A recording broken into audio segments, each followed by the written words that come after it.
السلام علیکم۔ میں امید کرتی ہوں کہ آپ خیریت سے ہوں گے۔ آج اس نے پوچھا شاہ لطیف کون تھا؟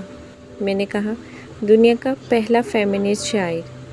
اس نے پوچھا کس طرح؟ میں نے کہا اس طرح کہ وہ جانتا تھا کہ عورت کیا چاہتی ہے۔ اس سوال کا جواب ارسطو بھی نہیں دے پایا تھا۔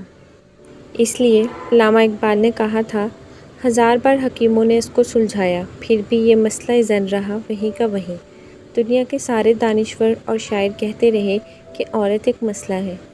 اس حقیقت کا ادراک صرف لطیف کو تھا کہ عورت مسئلہ نہیں، عورت محبت ہے، مگر وہ محبت نہیں جو مرد کرتا ہے۔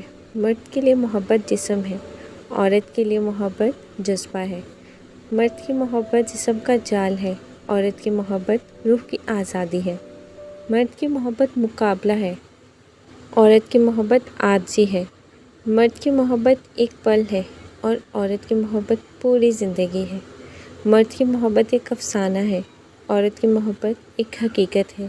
سارے شعراء شیکسپیئر سے لے کر شیلے تک اور ہیومر سے لے کر ہم تک سب یہ سمجھتے رہے کہ عورت معشوق ہے۔ صرف شاہ کو معلوم تھا کہ عورت عاشق ہے۔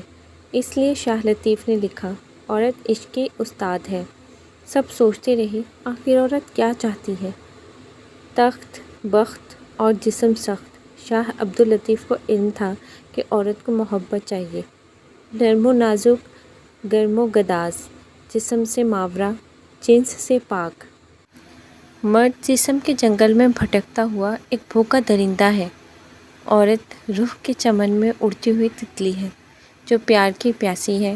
مرد کے لیے محبت بھوک اور عورت کے لیے پیار ایک پیاس ہے۔ صرف لطیف جانتا تھا کہ عورت کے ہونٹ ساحل ہیں اور اس کا وجود ایک سمندر ہے، آنکھوں سے بہتے ہوئے اشکوں جیسا سمندر جو نمکین بھی ہے اور حسین بھی ہے، جس میں تلاطم ہے، جس میں غم ہے، جس میں رنج نہیں، صرف اور صرف الم ہے۔ میں امید کرتی ہوں کہ آپ کو ہماری ویڈیو پسند آئی ہوگی۔ اگر آپ کو ہماری ویڈیو اچھی لگی ہو تو ہمارے چینل کو سبسکرائب کریں، ویڈیو کو لائک کریں اور زیادہ سے زیادہ شیئر کریں۔ شکریہ۔